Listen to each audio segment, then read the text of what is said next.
बोलो जयकारा बोल मेरे श्री गुरु महाराज की जय। श्री परमहंस दयाल जी महाराज की जय। प्रेमियों, एक सतगुरु ही जीव के सच्चे हितैषी हैं और उस परम पिता परमात्मा ने एक सतगुरु को ही बख्शिश की होती है कि वो जीव के कर्म बंधनों को काट सकते, रेख में मेख मार सकते, कुछ भी कर सकते हैं। केवल सतगुरु और कोई नहीं कर सकता। क्यों? क्योंकि वो उस अकाल पुरख का रूप लेकर ही इस धरा पर अवतरित होते हैं। जिस प्रकार श्री गुरु नानक देव जी हुए और आगे आगे जो भी हमारे श्री परमहंस हुए हैं, केवल सतगुरु ही जीव को 84 के बंधन से मुक्त कर सकते हैं, जीव को सच्ची राह दिखाते हैं, उसको अपने निज घर जाने का रास्ता भी बताते हैं और युक्ति भी बताते हैं और पल पल उसकी संभाल भी करते हैं। सतगुरु एक बार जो जीव से वायदा कर लेते हैं उसको जरूर निभाते हैं, लेकिन जीव भूल जाता है। जीव चाहे भूल जाए लेकिन वो नहीं भूलते हैं। एक छोटा सा प्रसंग है कि श्री गुरु गोविंद जी के पास भाई योगा माथा टेकने के लिए आता है। जब उसने गुरु महाराज जी के चरणों में माथा टेका तो प्रभु ने वैसे ही पूछ लिया कि तू किसके जोगा है। सहसा ही वचन फरमा दिए, तू किसके जोगा है। तो भाई जोगा था जो, उसने भी कह दिया कि सच्चे पातशाह मैं तेरे जोगा हूं। तो आगे से वचन हो गए, जे तू साडे जोगा है तो असी तेरे जोगे हैं। वचन हो गए कि अगर तू हमारे जोगा है तो हम तेरे जोगे हैं। अब इन वचनों को कहां पर जाके पूरा किया सच्चे पातशाह ने। भाई जोगा सेवा करता रहा श्री चरणों की। तो उसके घर से पत्र आया कि भाई जोगे को घर बुलाया है, इसकी शादी करनी है। तो जब भाई जोगा सच्चे पातशाह सतगुरु से आज्ञा लेने लगा तो गुरु साहिब ने फरमाया कि जब तेरे को बुलाया जाए जोगे तू आ जाना। भाई जोगे को सच्चे पातशाह फरमा रही है कि जब हम बुलाएंगे तब तू आ जाना, देर मत करना। भाई जोगे ने शीश नवाया और घर की ओर प्रस्थान किया। घर गया, घर जाकर जब उसकी शादी तय हो गई और भाई जोगा जब उसके फेरे हो रहे थे, भाई जोगे के लावा हो रही थी, तो तीसरी लावा पर गुरु साहिब का सिख आ गया भाई जोगे के लिए संदेश लेके कि आपको गुरु साहिब ने याद किया है, चलो। तो भाई जोगे को वचन याद आ गए कि गुरु साहिब ने जो वचन फरमाए थे कि जे तू साडे जोगा है तो असी तेरे जोगे हैं। उसने ये नहीं कहा कि मेरी शादी हो रही है, जब फेरे हो रहे हैं, फेरे पूरे होंगे तो चलूंगा, नहीं, बीच में ही छोड़ दिए फेरे और अपने गुरु साहिब की आज्ञा पाकर चल पड़ा। अब देखो किस प्रकार से रक्षा करते हैं सतगुरुदेव भगवान। जब हम अपना सर्व सब उनको समर्पित कर देते हैं ना, तो वो पग पग पर हमारी रक्षा करते हैं, पग पग पर। लेकिन हम समर्पण करके देखें कभी, इस प्रकार से संभाल करते हैं जैसे एक माता अपने छोटे बालक की संभाल करती है। छोटा बालक जो बिल्कुल नादान बालक होता है, जिसको पता ही नहीं होता, बिल्कुल छोटा, 1-2 महीने का ले लो, 6 महीने का ले लो, जो चल फिर नहीं सकता, बोल नहीं सकता, उसको कहते हैं नादान बालक, बिल्कुल कुछ नहीं पता उसको। और माँ क्या करती है, उसको लेटाती है ना, जब साथ में काम भी करती है, तो बीच बीच में ध्यान तो बालक की तरफ होता है ना, बार बार देखेगी मेरा बालक ठीक है ना, मेरा बालक गिर तो नहीं रहा, कोई पलटी तो नहीं मार रहा, देखती रहेगी। इसी प्रकार जब हम नादान बालक की तरह अपना सर्व सब उसके समर्पण कर देते हैं ना, उसके बन जाते हैं, उसके हो लेते हैं, तो सतगुरु इसी प्रकार जीव की संभाल करते हैं। अगर उसका कोई ऐसा कर्म भी आड़े आ जाता है ना, तो खुद अपने तन पे कष्ट लेके उसके कर्म को काटते हैं। किसके? जो सर्व सब समर्पण करते हैं उनके, जो वचनों पर चलते हैं। वचनों पर दृढ़ रहना है, यानी कि आज्ञा का पालन करना। जिस प्रकार देखो, एक बच्चा अपने माता पिता के कहने के अनुसार चलता है, उनकी आज्ञा का पालन करता है, हर काम उनके कहने पर करता है, तो वो माता पिता क्या करते हैं कि उसको जीते जी जायदाद का मालिक भी बना देते हैं कि हमारा बच्चा हमारे कहने में है। ऐसे ही सतगुरु जीव की संभाल करते हैं, जो वचनों पर मनन करते हैं। अब क्या हुआ, उसका कोई ऐसा कर्म आड़े आ गया भाई जोगे का, तो रास्ते में वैश्या का कोठा पड़ता था।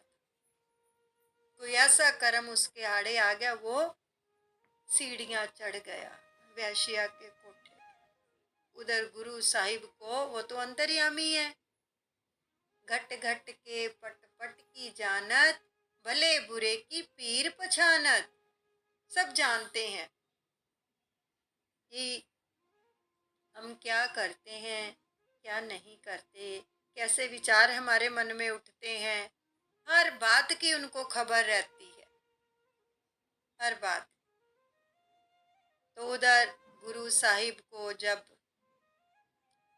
पता चल गया कि भाई जोगे का कोई ऐसा कर्म आगे आ गया है, ये तो वैश्या के कोठे पर चढ़ गया, आना तो इसने गुरु साहिब के पास था, अब क्या करें। अब गुरु साहिब ने चौकीदार का रूप धारण कर लिया। देखो अपने भक्तों के पीछे सतगुरु क्या क्या करते हैं, क्या क्या वेश बनाते हैं। तो तीनों लोकों के मालिक ना, तीनों लोकों के मालिक क्या करते हैं, जीव की चौकीदारी।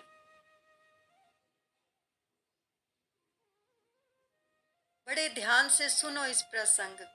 तीनों लोकों के मालिक जीव की चौकीदारी करते हैं, जिनके आगे पूरी कायनात झुकती है, जिनके आगे पूरा ब्रह्मांड झुकता है। वो किसकी चौकीदारी करते? अपने सेवकों की, अपने भक्तों की, जो उनसे बेहद प्रेम करते हैं, जो उनकी आज्ञा का पालन करते हैं, जो उनके वचनों पर चलते हैं। तो अब गुरु साहिब ने चौकीदार का वेश बना लिया और सोटी हाथ में पकड़ ली।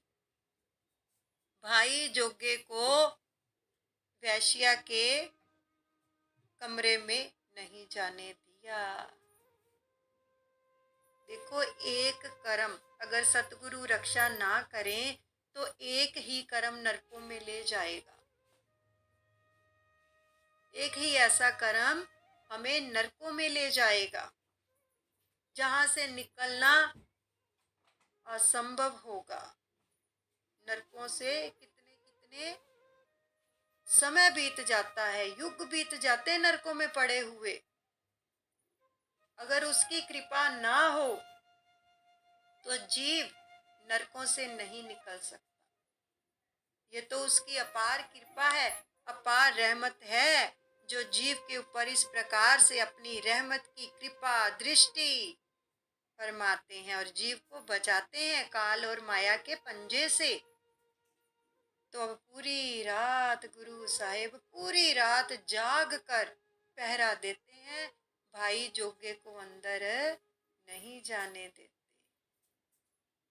तो देखो कितना प्रेम करते हैं सतगुरु अपने सेवक से, कितना प्रेम करते हैं। सच में हमारे अंदर ही कमी होती है, वो तो अपना सर्व सब लुटा देते हैं अपने सेवक के ऊपर। तो अब जैसे ही रात बीत गई, उसको अंदर नहीं जाने दिया। तो जैसे पूरी रात बीत गई, दिन निकलने वाला था, तो भाई जोगे की आंख भी लगी। जब सुबह जागा तो ओहो, गुरु साहिब तो आलोप हो गए और उसको याद आया कि मुझे तो गुरु साहिब के पास जाना था, मुझे तो संदेश आया था। भगा वहां से और जब श्री चरणों में जाकर उपस्थित हुआ तो सारा वृत्तांत समझ में आया। जारो जार रो रहा है, गुरु साहिब के चरणों से लग बचा लिया उन्होंने नरक से। तो देखो किस प्रकार से सतगुरु अगर वायदा करते हैं जीव से, अगर जीव भटक भी जाता है तो किस प्रकार से उसके पीछे पीछे फिरकर उसको उस कर्म बंधन से मुक्त करवा देते हैं। लेकिन बशर्त ये है कि जीव सतगुरु से जो प्रेम का नाता है, वचनों का नाता है, वो बरकरार रखे। अगर उसने वचन निभाया जोगे ने कि अपने फेरे छोड़कर निकल पड़ा, एक मिनट नहीं लगाया, एक पल नहीं लगाया, तो सतगुरु ने भी उसका कर्म कैसे काटा ये देखो। दोनों तरफ अगर हम अपने सतगुरु के वचनों पर चलेंगे ना, सतगुरु इसी प्रकार हमारे कर्म बंधनों से हमें मुक्त कर देंगे। तो इसलिए हमें अपने सतगुरु के वचनों पर मनन करना है, अमल करना है। वो किसी भी प्रकार से अपने जीव को अकेला नहीं छोड़ते हैं, इतना प्रेम करते हैं अपने सेवादारों से। तो अब खुद सोचो, हमें वचनों की पालना करनी चाहिए या नहीं करनी चाहिए। हमें जीवन किस लिए मिला है, किस लिए हम इस दुनिया में आए हैं? क्या गप्पे मारने के लिए आए हैं, ऐश इशरत करने के लिए आए हैं, क्लबों में जाने के लिए आए हैं, या खाने पीने के लिए आए हैं? सब कुछ अगर संसार में रहकर सात्विक खाते हैं, सात्विक पीते हैं और अपने आचरण को भी सही रखते हैं, अपने विचार वाणी व्यवहार को भी सही रखते हैं, तो उसके साथ साथ सतगुरु के वचनों की पालना भी करते हैं, तो हमारा जीवन सफल है। नहीं तो फिर कर्म बंधन हमें बांध लेंगे, फिर हम इन कर्म बंधनों से मुक्त नहीं हो पाएंगे। इसलिए हर चीज का ध्यान रखो कि हमारे द्वारा कैसे कर्म हो रहे हैं। घर में रहते हुए, समाज में रहते हुए अपने विचार वाणी व्यवहार को साधो, इनकी साधना करो। किसी से भी अपनी वाणी से अपशब्द ऐसे मत बोलो जो सामने वाले का दिल दुखे। अपने विचार गंदे मत करो कि किसी के लिए ऐसे विचार अपने मन में रखें वो भारी कर्म हो जाए। अपना व्यवहार किसी के लिए ऐसा मत रखो, अपने विचार ऐसे मत रखो और अपनी वाणी को सुधारो, ताकि हमें कर्म बंधनों से मुक्ति मिले। ये तो सत्संग के अंदर हम रोज ही सुनते हैं ना। इन चीजों की अगर हम साधना करते हैं तो जीवन बदल जाता है प्रेमियों।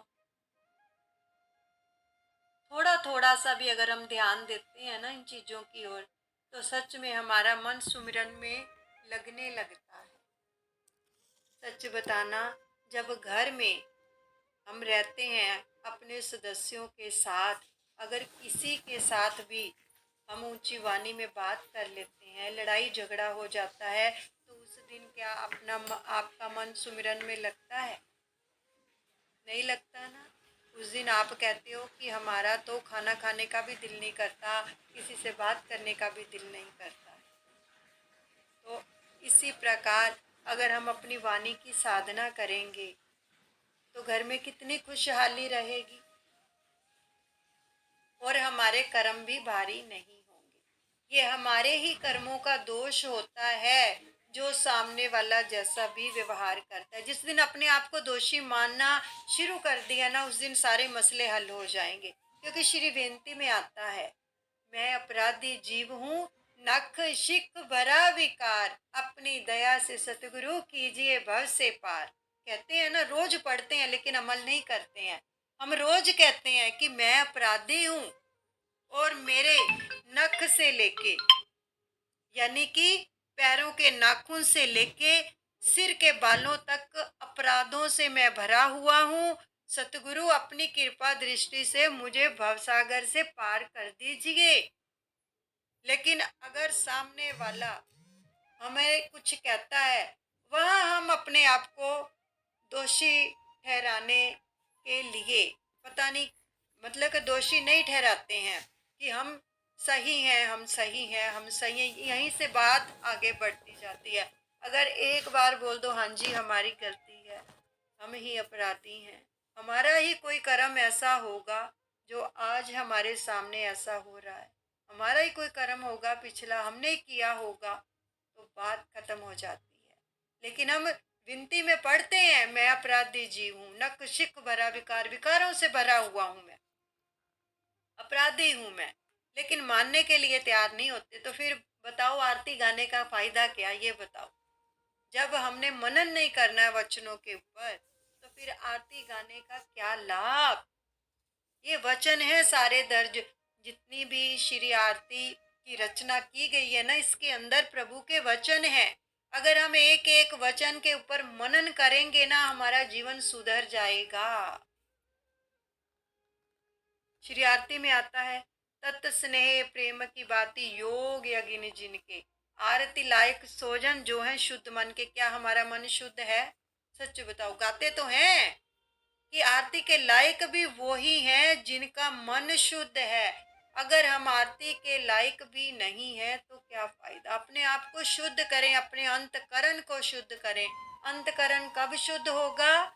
जब हम विचार वाणी व्यवहार की साधना करेंगे, तभी इन नियमों की पालना कर पाएंगे। नहीं तो गाने से कोई लाभ नहीं होगा कि हम 5 नियम करते हैं, वो तो ऊपर ऊपर से कर दिया, लेकिन क्या वाक्य में ही निभा रहे हैं श्रद्धा से, प्रेम से, लगन से इन नियमों को? क्योंकि श्री परमहंस दयाल जी ने श्री आरती में रचना कर दी है कि आरती के लायक भी वो ही जीव हैं जिनका मन शुद्ध है, नहीं तो लायक हो ही नहीं। अब ध्यान दिया करो कि हमने अपने मन को शुद्ध करना है, तभी हम सतगुरु जी ने जो श्री आरती की रचना की है उसके लायक बन पाएंगे, तभी उनकी प्रसन्नता ले पाएंगे। देखो ये कितने सुंदर सुंदर वचन है श्री आरती के अंदर। श्री आरती हमारा जीवन संवारती है। श्री आरती हमें रहना सिखाती है, कैसे रहना है, कैसे बहना है, कैसे प्रभु का सुमिरन करना है। श्री आरती के अंदर है ये सारी चीजें। तो इसलिए गाते तो हैं, लेकिन उनके अंदर जो वचन आते हैं उन पर अगर मनन करेंगे तो प्रेमियों बेड़ा पार हो जाएगा। तो इसलिए अपने सतगुरु के वचनों की पालना करते हुए, उनके श्री चरणों का ध्यान करते हुए हमें उनसे प्रेम करना है। और जो भी हमारे संपर्क में आते हैं उनसे भी हमें प्रेम करना है और अपने जीवन को सफल बनाना है। मेरे दादा गुरुदेव आप सबका मंगल करें। बोलो जयकारा, बोल मेरे श्री गुरु महाराज की जय। श्री परमहंस दयाले जी महाराज की जय।